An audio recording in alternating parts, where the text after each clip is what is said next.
ನೂತನವಾಗಿ ಉದ್ಘಾಟನೆ ಆದಂಥ ಟಾಕ್ಸಿಕ್ ಹೆಸರಿನ ಒಂದು ಮಳಿಗೆಯನ್ನು ನಾವು ಪ್ರಾರಂಭ ಮಾಡಿದ್ದೀವಿ. ಮಾಡಿದಂಥ ಸಂದರ್ಭದಲ್ಲಿ ಈಗಾಗಲೇ ಗ್ರಾಹಕರುಗಳು ತುಂಬ ಹೆಚ್ಚಿನ ಸಂಖ್ಯೆಯಲ್ಲಿ ಬರ್ತಾ ಇದ್ದಾರೆ.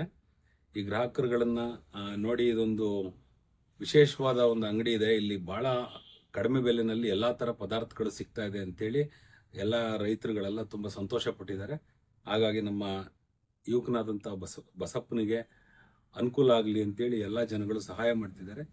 ಆ ಮುಖೇನ ತಾವು ಕೂಡ ಮಾಧ್ಯಮದವರು ಕೂಡ ಇವತ್ತು ಬಂದಿರೋದು ನಮ್ಮೆಲ್ಲರಿಗೂ ಹೆಚ್ಚಿನ ಸಂತೋಷ ಆಗಿದೆ. ಹಾಗಾಗಿ ಇನ್ನೂ ಹೆಚ್ಚಿನ ಸಂಖ್ಯೆಯಲ್ಲಿ ಇವನಿಗೆ ಜನಗಳು ಬಂದು ಇವನಿಗೆ ಸಹಕಾರ ಕೊಟ್ಟು ಇವನ ಒಂದು ಉಜ್ವಲವಾದ ಭವಿಷ್ಯಕ್ಕೆ ಅನುಕೂಲ ಆಗಲಿ ಅಂತೇಳಿ ಈ ಸಂದರ್ಭದಲ್ಲಿ ಹೇಳಿ, ಮತ್ತೆ ಗ್ರಾಹಕರುಗಳು ದಿನದಿಂದ ದಿನಕ್ಕೆ ಹೆಚ್ಚಾಗ್ತಾ ಇರೋದ್ರಿಂದ ಅವರೆಲ್ಲರಿಗೂ ಕೂಡ ಒಂದು ಅಭಿನಂದನೆಗಳನ್ನ ಸಲ್ಲಿಸ್ತಾ ಈ ಮುಖಾಂತರ ಇವನ ಅಂಗಡಿಗೆ ಮತ್ತೆ ಬಂದಿರೋಂಥ ಗ್ರಾಹಕರಿಗೆ ಎಲ್ರಿಗೂ ಶುಭವಾಗಲಿ ಅಂತ ಹೇಳ್ತಾ ಈ ಸಂದರ್ಭದಲ್ಲಿ ನನ್ನೆರಡು ಮಾತುಗಳನ್ನ. ಯುವಕರು ಉದ್ಯಮಕ್ಕೆ ಪಾದಾರ್ಪಣೆ ಮಾಡಬೇಕು. ಯುವಕರಿಗೆ ಏನ್ ಹೇಳಕ್ ಇಷ್ಟಪಡ್ತಾರೆ? ತಾವೊಬ್ಬ ಉದ್ಯಮಿಯಾಗಿದ್ದೀರಾ, ಏನ್ ಹೇಳಕ್ಕೆ ಸಮಾಜ ಸೇವಕರು ಕೂಡ ಆಗಿದ್ರೆ ಏನ್ ಹೇಳಕ್ ಇಷ್ಟಪಡ್ತೀರಾ ಸರ್?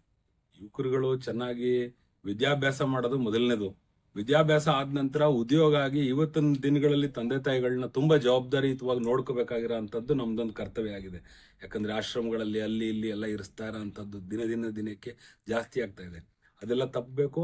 ಎಲ್ಲರೂ ಫಸ್ಟ್ ಮೊದಲನೇದಾಗಿ ತನ್ನ ತಂದೆ ತಾಯಿಗಳಿಗೆ ಗೌರವಿಸಬೇಕು, ಅವ್ರನ್ನ ನೋಡ್ಕೋಬೇಕು ಅಂತೇಳಿ ಎಲ್ಲ ಯುವ ಮಿತ್ರರಿಗೆ ನಾನು ಹೇಳಲಿಕ್ಕೆ ಇಷ್ಟಪಡ್ತೀನಿ. ಏನೇನು ಆಫರ್ ಇದೆ ಅದ್ರ ಬಗ್ಗೆ ತಿಳಿಸ್ಕೊಡಕ್ಕಾಗತ್ತೆ? ಏನಲ್ಲಿ ಈಗ ಒಂದು 1000 ರೂಪಾಯಿಗೆ 10 ಬಟ್ಟೆಗಳಿದೆ, 1000 ರೂಪಾಯಿಗೆ 2 ಪ್ಯಾಂಟ್ಗಳಿದೆ, 1000 ರೂಪಾಯಿಗೆ 5 ಟೀ ಶರ್ಟ್ಸ್ಗಳಿದೆ, ಮತ್ತೆ 1000 ರೂಪಾಯಿಗೆ ಜರ್ಕಿನ್ಸ್ ಎಲ್ಲ ಇದೆ. ಪ್ರತಿಯೊಂದು ಕೂಡ ತುಂಬಾ ಅಗ್ಗದ ಬೆಲೆನಲ್ಲಿ ಇಲ್ಲಿ ಸಿಕ್ಕಂತ ಒಂದು ವ್ಯವಸ್ಥೆನ ನಮ್ಮ ಹುಡುಗ ಮಾಡಿದ್ದಾನೆ. ಅದಕ್ಕೆ ನಾವೆಲ್ಲರೂ ತುಂಬಾ ಸಂತೋಷದಿಂದ ಈ ಅಂಗಡಿಗೆ ಎಲ್ಲರನ್ನು ಬರ್ಮಾಡ್ಕೊಂಡಿದ್ದೀವಿ. ಎಲ್ಲರೂ ಬರ್ತಾ ಇದ್ದಾರೆ. ಬರ್ತಿರೋ ಅಂತ ಎಲ್ರಿಗೂ ನಾನು ಅಭಿನಂದಿಸ್ತೀನಿ. ಮತ್ತೆ ಹೊಸದಾಗಿ ಬರೋ ಅಂಥವ್ರಿಗೂ ಕೂಡ ಮುಂದಿನ ದಿನಗಳಲ್ಲಿ ಇನ್ನೂ ಉತ್ತಮವಾದ ಬಟ್ಟೆಗಳನ್ನ ಕೊಡ್ಲಿ ಅಂತ ಹೇಳಿ ನಾನು ಈ ಹುಡುಗನಿಗೆ ಈ ಸಂದರ್ಭದಲ್ಲಿ ಹಾರೈಸಿ ಒಳ್ಳೇದಾಗ್ಲಿ ಅಂತ ಹೇಳಲಿಕ್ಕೆ ಇಷ್ಟಪಡ್ತೀನಿ. ನಮಸ್ಕಾರ. Thank you.